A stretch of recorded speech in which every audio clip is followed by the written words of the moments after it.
உயிரே உன்னை தேடி அத்தியாயம் 12. டேய் டேய், நான் உன் ஃப்ரெண்டுடா, அக்யூஸ்ட் இல்லை என்ற தோழனுக்கு இன்னும் ஒன்று வைத்து சொன்ன வார்த்தையை காப்பாற்றாதவனும் அக்யூஸ்ட் தான். சாரிடா, உன்னை வர சொன்னதையே மறந்துட்டேன் மச்சான். சரி சரி விடு, ஒரு வகையில் அதுவும் வசதியாக தான் போச்சு என்றவனின் முகப்பிரகாசம் நண்பனை உசுப்பியது. என்னடா முகத்தில் 100 வாட்ஸ் பல்பு எரியுது, என்ன அவங்க ஞாபகமா என்றதும் புன்னகைத்தவனின் முகம் இவன் சொல்வது மிருதுளாவை என உணர்ந்து சற்று நேரத்தில் இயல்புக்கு மீண்டது. என்னாச்சுடா, என்னமோ மாதிரி ஆயிட்ட? அதெல்லாம் ஒன்றும் இல்லைடா. சரி சொல்லு, என்ன விஷயமா என்ன வர சொன்ன? எல்லாம் என் நண்பனோட வருங்கால மனைவியை பற்றி தெரிஞ்சுக்க தான். சொல்லு, அவங்க பேர் என்ன? யார் பேரடா சொல்கிற? என் மனசில் இருக்கவ பேரா, இல்லை எனக்கு கல்யாணம் நிச்சயமாகி இருக்கவ பேரா என்று அவன் அமர்ந்து கொண்டே உல்லாசமாய் கேட்க, ரெண்டுமே ஒன்று தானே, அப்புறம் என்ன? ஏன் நீ ஏதாவது அவங்களுக்கு செல்ல பேர் வச்சிருக்கியா என்ற நண்பனின் கிண்டலை ஏற்றாலும் சற்றே முகம் வாடி, இல்லைடா, எனக்கு நிச்சயமான பொண்ணை நான் விரும்பலை, நான் விரும்புகிறது அவள் தங்கையை. இதை கேட்டதும் கையில் இருந்த துணியை கீழே தவறவிட்டான் மணி. என்னடா சொல்கிற? இது ஒன்றும் விளையாட்டில்ல, வாழ்க்கை. யாருடா அந்த பொண்ணு? இதை நிச்சயத்துக்கு முன்னாடியே சொல்லி தொலைக்க வேண்டியதுதானே, இப்போ இப்படி சொல்கிற? அந்த பொண்ணோட நிலைமையை நினச்சி பார்த்தியா?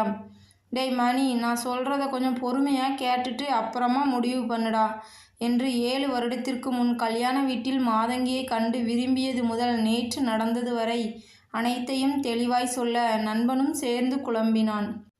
டேய், நீ என் கூட வேலை செய்கிற மாதங்கியவா விரும்புகிற? மை காட், இது அவளுக்கு தெரியுமா? இல்லைடா, ஆனால் அவளுக்கும் என் மேலே ஈடுபாடு இருக்குன்னு தான் நான் நினைக்கிறேன். இந்த நினைக்கிறேன் காய போடுற விஷயமே வேண்டாம், தெளிவாக தெரியுமா என்றதுக்கு மறுப்பாய் தலையசைத்தான் மித்ரன். அப்போ உன் காதலை மனசுலையே வச்சு சமாதி கட்டிட்டு ஒழுங்கா அவள் அக்கா கழுத்தில் தாலியை கட்டு. டேய், அது எப்படிடா? அவளை மனசில் வச்சுக்கிட்டு அவள் அக்காவோட? நோவே. அப்போ அவளை கட்டிக்க போறியா? இந்த கல்யாணத்தை நிறுத்த போறியா? அது எனக்கு ஒரே குழப்பமாக இருக்குடா. இங்கே பாரு மித்ரா, நம்ம நண்பர்கள்லையே ரொம்ப தெளிவானவன் நீ தான். ஆனால் நீயே காதல்னு வந்ததும் தடுமாறுறதை நினச்சாதான் எனக்கு வருத்தமாக இருக்குது.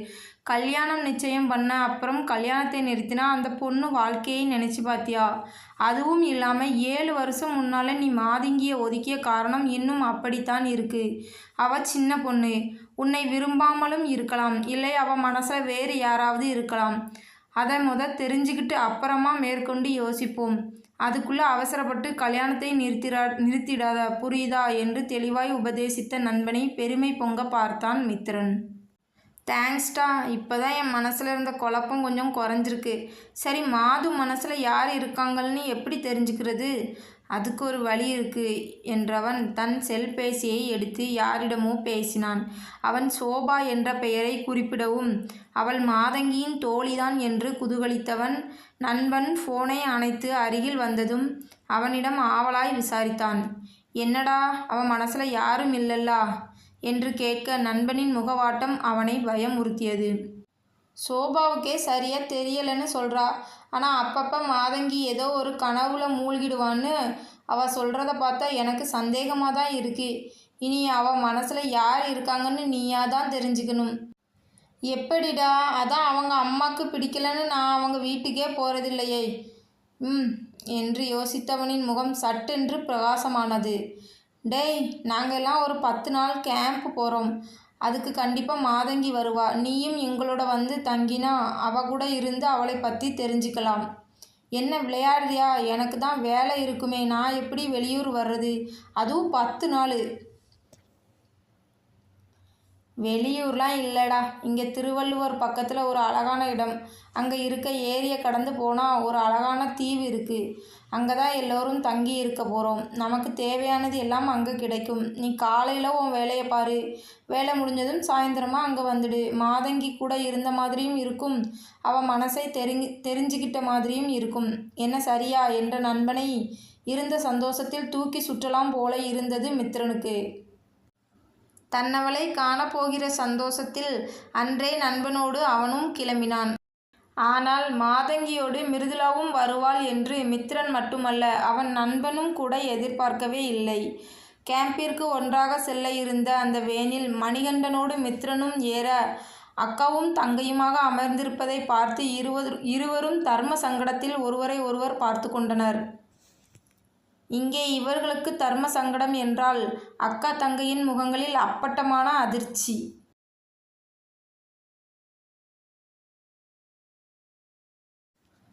நண்பனின் சட்டையை இழுத்தவன், டேய் மணி, மிருதுளா வாரான்னு ஏண்டா என்கிட்ட சொல்லல?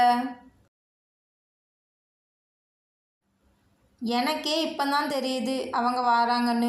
உன் விதியை யாரால மாற்ற முடியும்? சரி வா என்று அழைத்து சென்றவனை பார்த்ததும் இருவருமே எழுந்தனர்.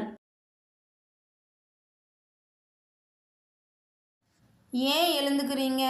உட்காரு மிருதுளா என்று சொன்னவனுக்கு மாதங்கியிடம் அதுபோல் உரிமையாய் பேச நான் எழும்பவில்லை. அவளை பார்த்தபடி நிற்க நண்பன்தான் இருமி இருவரையும் இயல்பு நிலைக்கு அழைத்து வந்தான். என்ன மாதங்கி, அக்காவை கூட்டிட்டு வருவேன்னு எங்ககிட்ட சொல்லவே இல்லை என்று கேட்ட மணிக்கு பதிலாய் வீட்டில் நடந்த கூத்தை கூறினாள். அக்கா வராட்டி என்னை இந்த கேம்புக்கே அனுப்பியிருக்க மாட்டாங்க மணி என்றவளை பார்த்து, இப்போ எப்படி இருக்கு மாது? மாதங்கி, ஜுரம் இல்லையே என்று அக்கறையாய் விசாரித்தான் மித்ரன். ஆழ்ந்து வந்த குரலில் ஸ்தம்பித்து போனாள் மாதங்கி. அதுவும் மாது என்று அவன் தன் பெயரை சுருக்கி அழைத்தது என்னமோ உயிர் வரை தீண்ட பதில் சொல்ல முடியாமல் திண்டாடினாள். மிருதுளா தான் இப்போ கொஞ்சம் கம்மியாயிடுச்சு. நேற்று அவளை அக்கறையாக டாக்டர்கிட்ட எல்லாம் காமிச்சு கூட்டி வந்தீங்க. அவளை பாருங்க, உங்களுக்கு ஒரு தேங்க்ஸ் கூட சொல்லலை. சரியான அமுக்குனி மாதிரி இருக்கா என்று தங்கையை நேரம் காலம் இல்லாமல் சீண்டினாள். அது வந்து தேங்க்ஸ் அத்தான் என்றவளை இமை சிமிட்டாமல் பார்த்தவன், என்று ஒரு தலை அசைப்புடன் நிற்க தான் இப்படி அமைதியாய் பேசுவது சரியில்லை என்று உணர்ந்து இயல்பாய் பேச முயன்றாள் மாதங்கி.